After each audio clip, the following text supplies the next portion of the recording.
Now, today we're going to look at this SeGraM work, which I'm third author of. It was led by Damla, who led the original GNASM work already, and you will see many of the GNASM authors repeated here. That's because it's closely related to these prior works of GNASM, and well, Scrooge was really developed in parallel.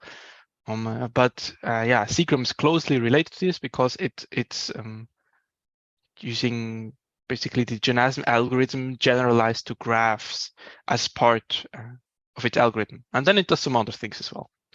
So let me start though with a quick overview of what we're doing again. So recall that in genome sequencing, we determine the DNA in an organism's genome, and this plays a pivotal role in multiple applications such as personalized medicine, outbreak tracing, and the understanding of evolution. Modern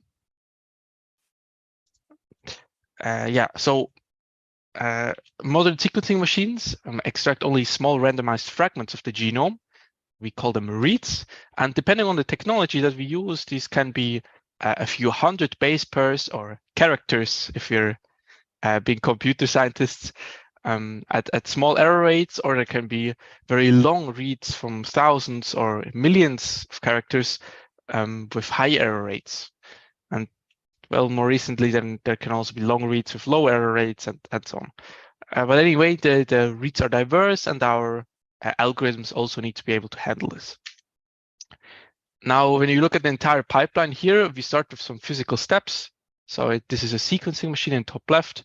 Then we would usually do a read mapping and variant calling, which are both computational steps. And finally, we can look at the results of variant calling for scientific discovery or maybe medical decisions. This entire pipeline, it turns out, is bottlenecked in mapping. So if you have the throughput of a sequencing machine in bases per minute, and this is much higher than the computational throughput of mapping. So we can generate data faster in that machine than we can analyze it computationally. So clearly we need some kind of acceleration of the mapping process. Now, we could do what we've been doing, let's say for the last few lectures here, we could do a mapping to a linear reference genome. So as you see here, we have one reference sequence and one read, as we've seen it also in the prior lectures like GNASM Scrooge. The problem here is that it's really incorrect to have one reference genome. So consider your genome and my genome, they will be different in some places. And we don't know really before mapping which is the right genome to compare to. So if we only have one reference genome, it will overemphasize one specific example reference, maybe mine, maybe yours, maybe some third person, but it will overemphasize that one reference, and it will ignore all alternative reference genomes. So an alternative reference genome comes from genetic variations, and those would be completely ignored in a linear reference. However, the advantage here is that this is a very well-studied problem. This sequence to sequence mapping, it's very well studied. There are many accelerators. We can do it fairly efficiently these days.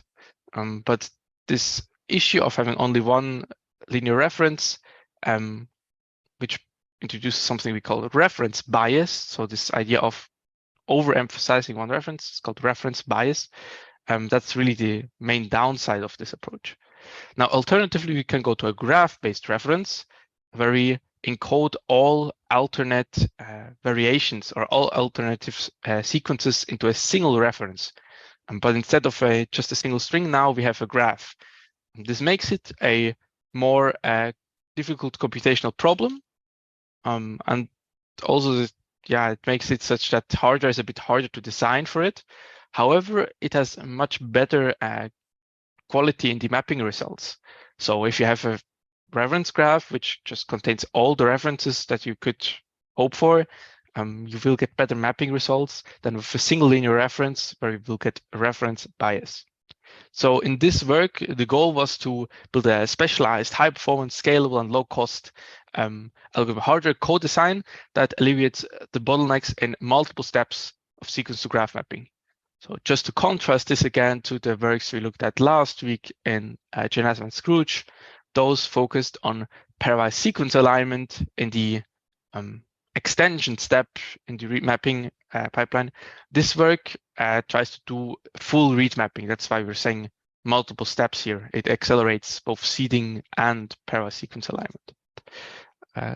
So we proposed to this end SeGraM, the first universal algorithm hardware co-design accelerator that algorithm hardware co-designed genomic mapping accelerator. And why is it called universal? So it can do sequence to graph mapping, this much more complex task that we just looked at. It can also do sequence to sequence mapping still, so the traditional task. And then it can also do both short and long reads. So that's why we're calling it universal. It can work for both, let's say, computational problems that we're considering, and it can work for any kind of data set that we're considering.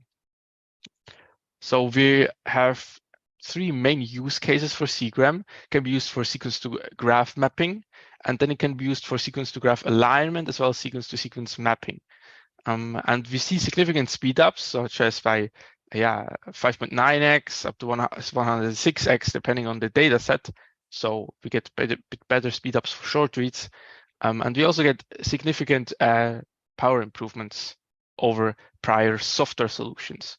Note that the baselines here are kind of limited. In particular, we don't have any hardware baselines here because there just weren't any graph mapping accelerators at the time. So yeah, this goes kind of hand in hand with this point of this problem being much more difficult to solve and also to hardware accelerate. But yeah, basically over software, we get benefits as we should as a hardware accelerator. Then for sequence to graph alignment, there are also significant benefits even over highly optimized software libraries. And then for sequence to sequence alignment, so this well-known computational problem with many existing accelerators, over there we can compare to hardware accelerators, and we observe that we get higher throughput than state-of-the-art baselines such as Genome and GACT of the Darwin accelerator. Then again, for short reads, we have the SILEX pairwise sequence aligner, which is also outperformed by SeGraM. So yeah, we're seeing improvements for over both software baselines when there's no hardware baseline available, and we're seeing improvements over hardware baselines in the cases where there is at least hardware available. Okay, so that was supposed to be a short overview. Now let's go into a more detailed background, mainly over graph mapping and why we need it.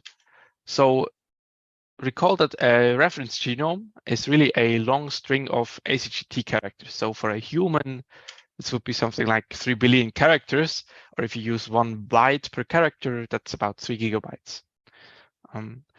Now, I'm going to visualize this. The data structure is really a string, but I'm going to visualize it for the moment right now to give you an intuition as this kind of vacuum salesman. And this vacuum salesman has an eye color, he has a specific face shape, maybe he has some allergies that we can't see that in the picture, but maybe he does have it. And all of those would be determined by the contents of his genome, assuming the reference genome is specifically that guy's genome.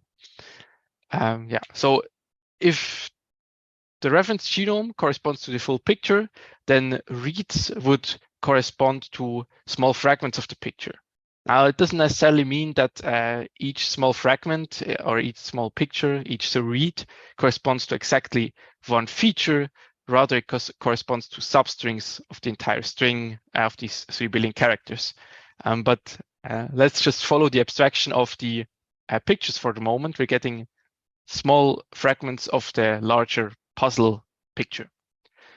Now, each of these fragments would be 150 to 2 million characters. And the key issue here is that the origin locations of each of these fragments is unknown. So recall that this is the key challenge in read mapping. When we do sequence to sequence mapping, even we try to find essentially where the origin location is of each of these fragments in the reference genome, according to one reference genome. So this is solved by many, well, not solved, but there exist many hardware accelerators for this. In particular, as I said again, this Genome and Scrooge algorithms and hardware accelerators, but many others solve this fairly well-known problem. So keep this picture in mind. Now let's go towards graphs from this picture. So I changed something here. Relative to the previous picture, I made some changes. So in particular, we get a placer pointer here. There are now some small fragments here that don't actually fit the reference anymore.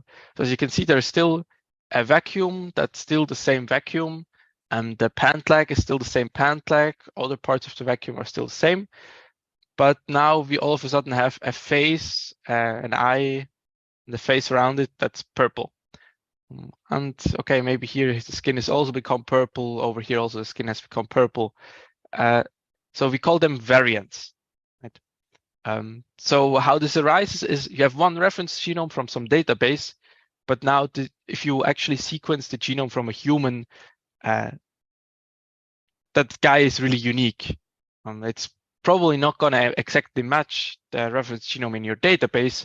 So there will be genetic differences in the actual sequencing data relative to the reference genome, and it doesn't fit perfectly. So what does that mean for mapping?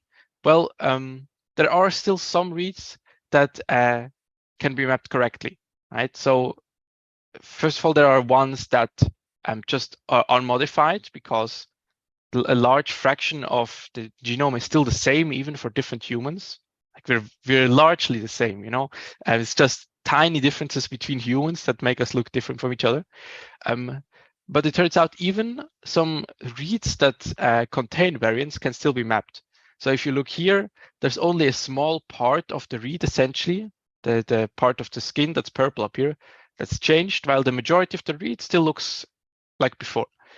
Down here also, we have the hand skin color that's changed, but the large part of the picture is still the same. So in those cases, the reads can still be mapped correctly since there's sufficient context in the read. But now if you have reads which are much significantly different, basically, so they have almost nothing to do anymore with the original. As you can see, okay, there's some similar colored hair here, but let's say 50% of the read is completely different. And over here also, like 50% of the read is entirely different from whatever the original reference genome is. These reads here would completely fail to be mapped. And that's because we only consider a single reference genome. And the fact that these reads fail to map is called reference bias. And why is it a bias? So it's biased towards whatever is already in the reference genome. Right? If you look at the reads up here, we were able to map anything that we already knew about in the reference genome, but all the interesting parts, all the new parts that we aren't aware of, we had difficulty to map or couldn't map at all. So we're biased towards anything that looks similar to the known reference genome. That's undesirable, of course. So how can we avoid this? Well, a first naive solution perhaps can be to map to all known reference genomes one by one. Now, consider we have n reference genomes. Maybe these are 4 vacuum salesmen, 4 potential vacuum salesmen. That gives you an n times slowdown. And now you get further issues. So there could be unknown reference genomes. hybrids, right? You can't really assume you have a database of every possible reference genome. Imagine you have 7 billion humans on the planet. Where the hell do you get the database from everyone's genome from? And even if you did, can you really afford a 7 billion times slowdown to avoid reference bias by mapping to every single person's genome one by one? It's really not a feasible solution. So this would probably remove the reference bias, but it's not a tractable solution, both from data availability and from computational efficiency standpoints. Now the second option, that's the realistic one, is to build a graph-based reference that unifies all known genetic variations. And what's cool here is that this avoids any redundant computation and data. So if you see up here, for example, all the white parts and much of the hair, it's really the same, even in different reference genomes. There's really no point in doing the work n times over when the reference genome is largely the same and just different in small places. So having a graph-based reference, as I will show in a second, avoids all of this redundancy. And the second cool thing about graph-based references is it even captures unknown genomes. So how can that look? So suppose you have this reference graph now. So this is the graph you would construct from these 4 reference genomes. And essentially you have your baseline graph. Of course, in a graph, there's really no baseline image, but for visualization purposes here, we have our baseline image, and then we store only whatever is different from the baseline image. So you would have like a pointer here that says, okay, instead of the regular face over here, you could have this face or this face or this face. And then we would have another pointer over here that says, okay, instead of this hand, you could have alternatively this hand, or this hand. But the key point here is that now we can't just capture the reference genome of this guy, for example, with purple hands and purple face, but you can see combinations. For example, we could have a purple face combined with these very light skin toned hands. So we're getting all combinations of possible reference genomes all of a sudden from all known variations. And this is much more comprehensive than just, these 4 known reference genomes. And it's also much more efficient because of all of the redundancies gone. Okay, so that was the visual introduction to this. Now let me go back to the let's say, string sequence based representation. So we want to combine a non-linear reference genome with all genetic variations to get rid of reference bias. So suppose we have this original reference genome as a graph. It would look something like this, just a single node that contains all of the text. Now, if you have a known variation at some point, let's say this T here could be replaced by a G in some known variation, then how we represent this is we split the node into 2 and we insert alternate paths. So we can have either ACG, then T, and then ACGT again, which would correspond to the top sequence, or the other alternate path would be going over the G node. And now we can have another alternate sequence. So we have, instead of a T and a G, we can have an insertion even with 2 T's. So here we can go from the first T, we can take a detour over a second G to ACGT again. That corresponds to an insertion of a T from here to here. And then we can have a 4th option. Suppose there is a deletion here, so these colored characters are deleted entirely. How you would represent this is just by having a shortcut edge instead. So you directly go over there without going over any of the intermediate nodes. Okay, and then you can imagine that somehow in software or in hardware, you somehow need to have a graph data structure that just stores these as pointers. The edges are pointers and nodes just are still strings. And then you now need to figure out how to do sequence alignment on that. So what I just showed you is the genome graph construction over there. It's a pre-processing step, so I hope you can envision how that roughly looks. You could maybe come up with a pseudocode for it, but it's not typically performance critical. So we don't consider it on the critical path. You would do this once for all known reference, for the known reference genome and all the known variations. And then, okay, maybe every now and then you need to update it if you have new known variations. But in general, you don't reconstruct this every time, and it's off the critical path. As in sequence-to-sequence mapping, you have this indexing step, which is also considered a pre-processing step and not part of the critical path. Now, what's part of the online path, what's part of the online step, so critical path, is seeding, filtering, chaining, clustering, and sequence-to-graph alignment. So we construct the graph, we index the graph into a hash table-based index, and now we get reads. And what we do with reads is we extract small sequences from the reads, we query them in the index and check which parts of the reference graph might fit well. We call those candidate mapping locations. Then we filter out the worst ones with some filtering algorithm, hopefully very efficiently. And then the remaining candidate locations are aligned with sequence-to-graph pairwise alignment. So here you only get a subgraph of the full reference genome. And it's kind of a region of the graph that's around the candidate location. So you evaluate each of these regions with pairwise sequence-to-graph alignment, and you output an optimal alignment between those two as a cigar string again, as we do in sequence-to-sequence alignment. Okay, so the key issue here is really how we do this sequence-to-graph alignment. Seeding and, well, chaining, let's skip this for the moment, but seeding essentially works exactly as in sequence-to-sequence mapping. These offline processing steps, okay, we can kind of envision how to do them, but the key pointer is this very computationally expensive and frequently used sequence-to-graph alignment step.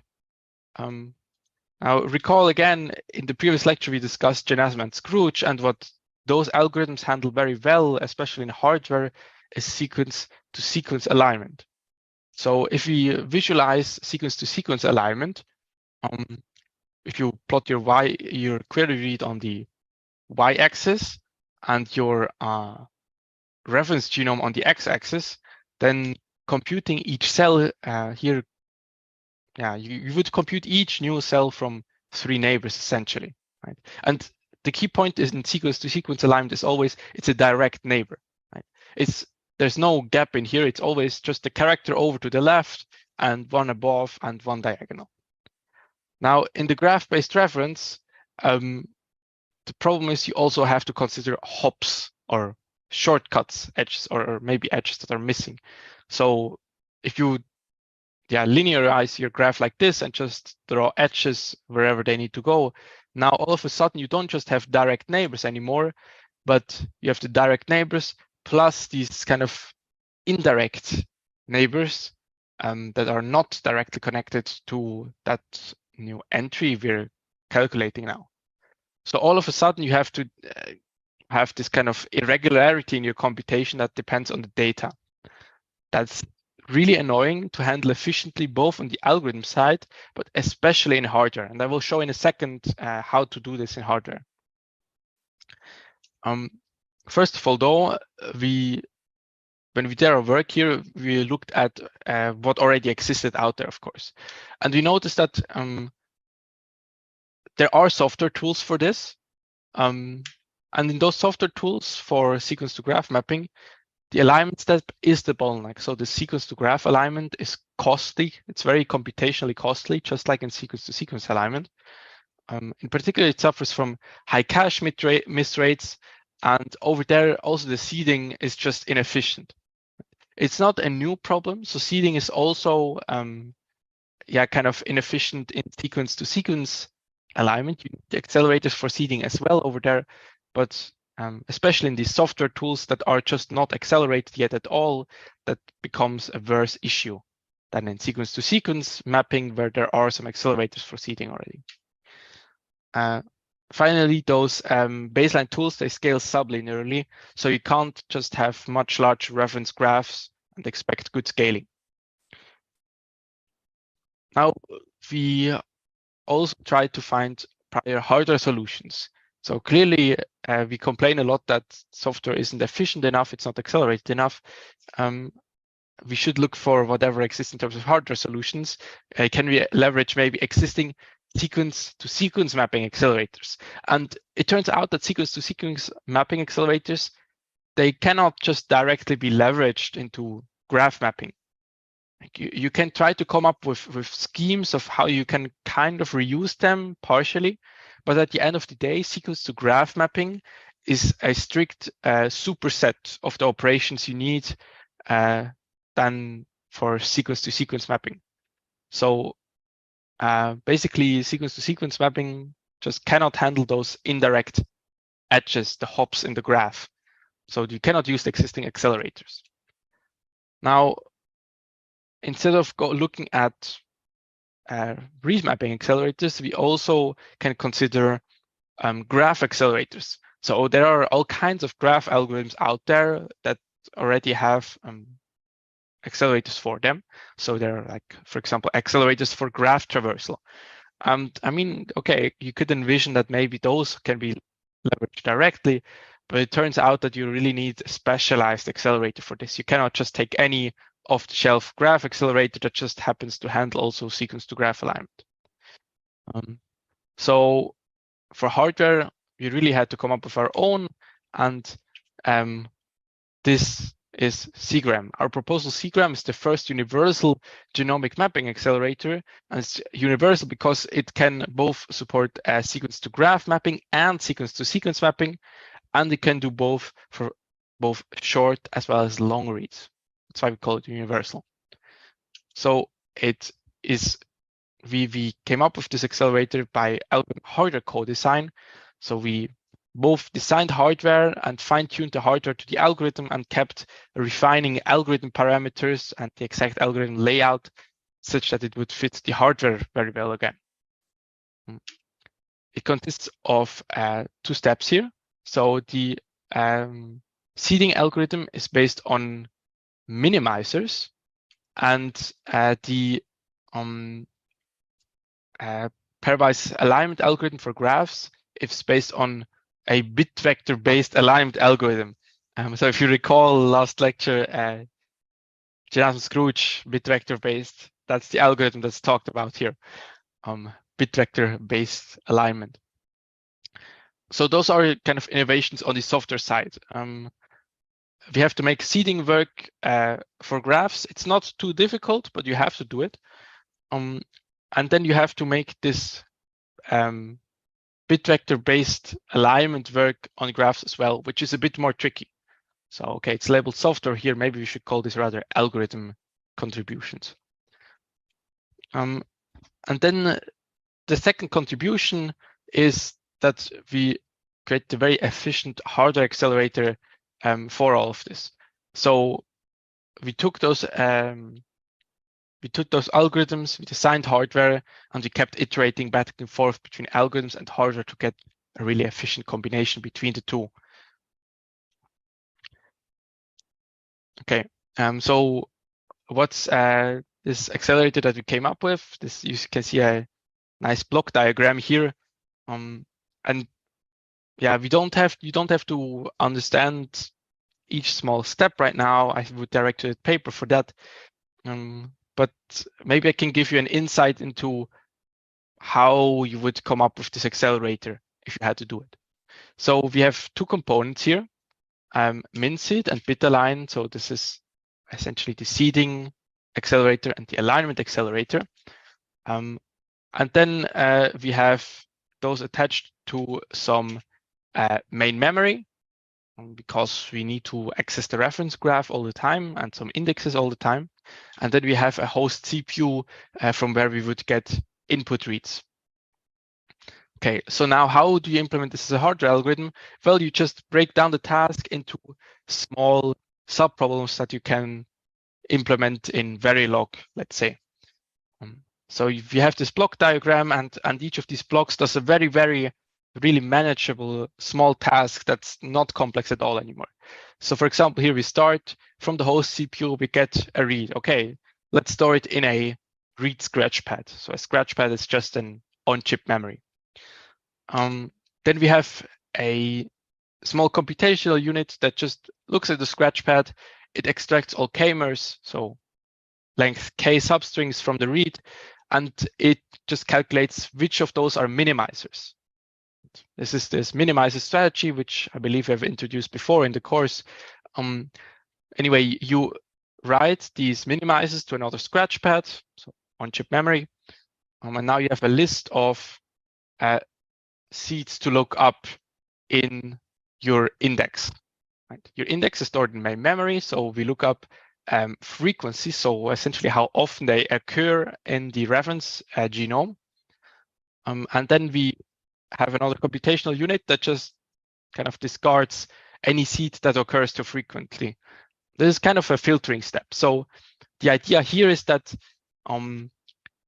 if a seed occurs very, very frequently in a reference genome, then it's just not an interesting thing to look at. It gives you too many locations that probably 90% of them are garbage anyway.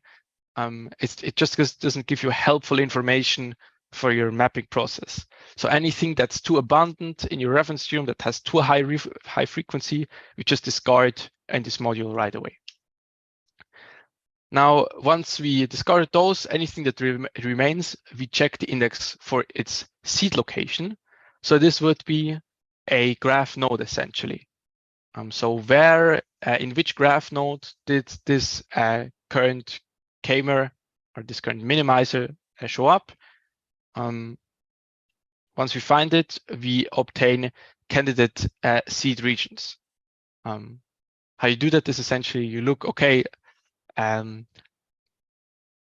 this is the node in which the k-mer showed up. We have a read of 1,000 characters, so let's just take 1,000 graph nodes to the left and 1,000 graph nodes to the right. That's our subgraph now that we continue processing on. So this subgraph, this candidate region, we sent that to the input scratchpad to pairwise sequence alignment. Okay, so that was seeding. So we obtained minimizers, we queried the index, did some filtering, obtained the appropriate candidate region, and sent it to pairwise alignment. Now in the pairwise alignment accelerator, we generate bit vectors. So generate bit vectors means we have a computational module that executes something close to the GenAsm algorithm. Here there is a new component, hop queues, that doesn't exist in GenAsm, and I'll go into this in a second, why we need this.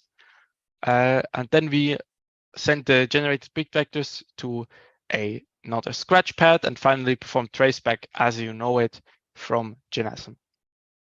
Then finally, we have the outputs, of course, sent back to the CPU that sent us the input read. Okay, so it's a nice round trip along this block diagram, and each individual step here really does a very, very simple task. If I gave you a pseudocode for each of these algorithms, hopefully you could implement some Verilog based off of this, or at least implement it in C. It should be really manageable. Okay, so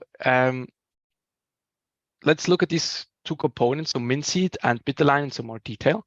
So MinSeed consists of 3 computation modules, then some scratch pads in between, and some memory interfaces to query the index. Now the computation modules, they're not just logically easy tasks, they're also cheap to implement in hardware. And then these scratch pads are fairly manageable. So if you look at their sizes, it's just about 50 kilobytes. That's really acceptable in terms of footprint. If you compare that to a CPU, for example, CPUs have megabytes of cache. So 50 kilobytes in on-chip memory is kind of fine. There's also some double buffering going on here. So essentially, you always have one copy ready in the scratch pad to send on to the next stage. So you always have a buffer in between, such that there's always input ready to work on again. This reduces your latency and makes sure that your critical path remains short. The memory that's attached here, this main memory, is HBM. The idea here is that you have high bandwidth to your index and to your reference genome. I think we did some evaluation over that we don't really saturate all of the available bandwidth, but the parallelism of HBM is really convenient. And it turns out HBM is also reasonably energy efficient and enables us to integrate it closely, at least, to the HBM memory, which reduces data movement cost. Okay, so the bit-align hardware is based on a linear cyclic historic array-based accelerator. So again, I keep referring back to Genome here, but they're really tightly combined, these works, I guess. So this is essentially the hardware design from the Genome work. And again, I refer back to the previous lecture. If you want to have low-level details of this algorithm, I went into a lot of detail in that lecture in terms of how these algorithms work and how they can be improved. But yeah, this already exists, basically, this historic array-based accelerator. The thing that's really missing here is hops, so these indirect edges in the graph. So let me remind you, in case you don't know or have forgotten what a linear systolic array is. Essentially, it means you have compute elements or processing elements, PE, and they are connected in a linear array. That's why that's why it's called a linear systolic array. So you have an array of these processing elements, and they have some wires between each other. Okay, and in each cycle of your computation, they do a little bit of computation. So this I think it's called a processing core. It's a very simple logic unit, essentially, that does some amount of processing, and then it writes its output to a register. And then in the next cycle, it passes whatever it computed on to the next module. Right? So you compute a little bit, you pass on. You compute a little bit, you pass on, and you always receive something from your direct neighbor. The key point here is that this works really efficiently, and it works as long as the data that you need is always the data from your direct neighbor, to your left in this case, right? So if this guy only needs data that this guy just worked on in the last cycle, all is fine and dandy. It works highly efficiently. It's great. This works for sequence-to-sequence alignment, but in sequence-to-graph alignment, recall in the table that I showed earlier that you have to handle these indirect hops in the graph, right? So indirect edges from non-neighbor nodes. How do you handle this? Well, you need these hop queue registers. So essentially, you keep storing whatever your left neighbor computed a few cycles in the past. So I think we considered up to 12 cycles in the past. Okay, let me quickly. Sorry for that interruption. So we considered something up to 12 cycles in the past, basically what this guy computed.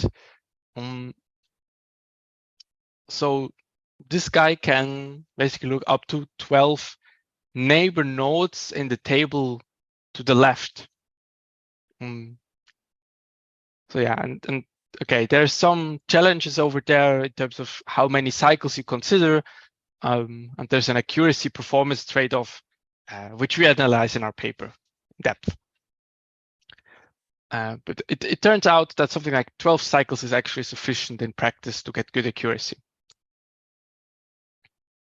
Okay, so these hop queue registers are a key innovation over Genome, and all of a sudden we can handle graph references.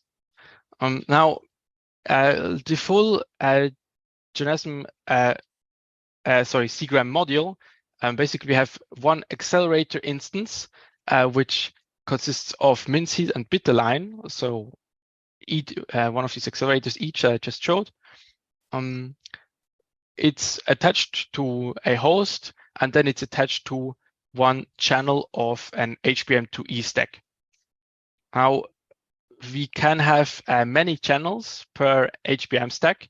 So we can also have many GeneSM accelerators. We just stack them basically horizontally. You can have many accelerators in one place. And then conveniently, since these HBM stacks are fairly cheap, we can also just have many copies of these. Fortunately, this entire mapping process is a data parallel task, so we can just have more accelerators as we wanted at low cost. But yeah, we call this one module, and in our evaluation, we consider 4 of these modules, which turns out gives us kind of reasonable throughput for mapping.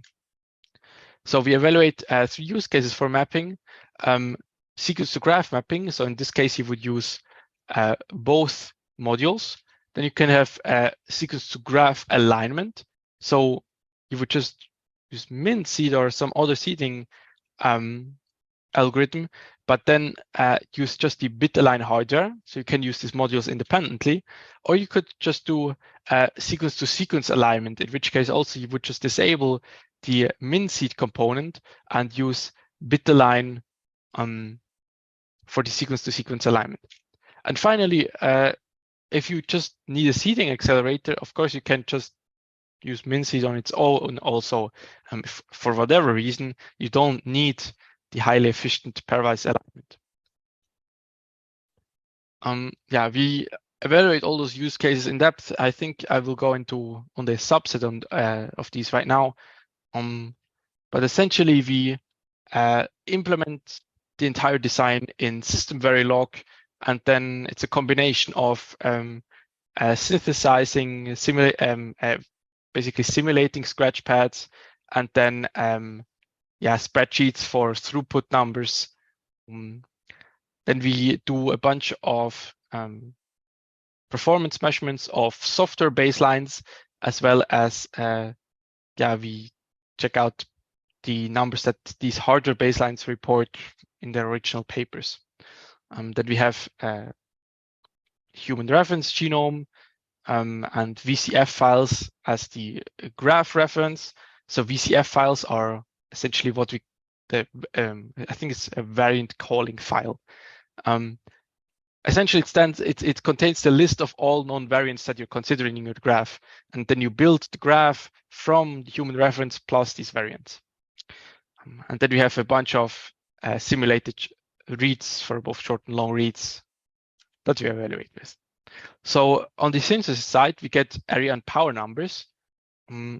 Okay, you don't need to look at this entire table. Just some key points here. First of all, if we have 4 of these SeGraM modules, this is a fairly cheap accelerator to build. So consider that the entire thing uses only up to 24 watts. So 24 watts, that's much, much less than a regular CPU in your desktop PC even, never mind in a server CPU. So we're doing very well in terms of power. And interestingly also, it's really the compute module that takes the majority of the power. So the HBM memory, the off-chip memory, is not taking up too much power, which is good because we'd rather spend our power on computation.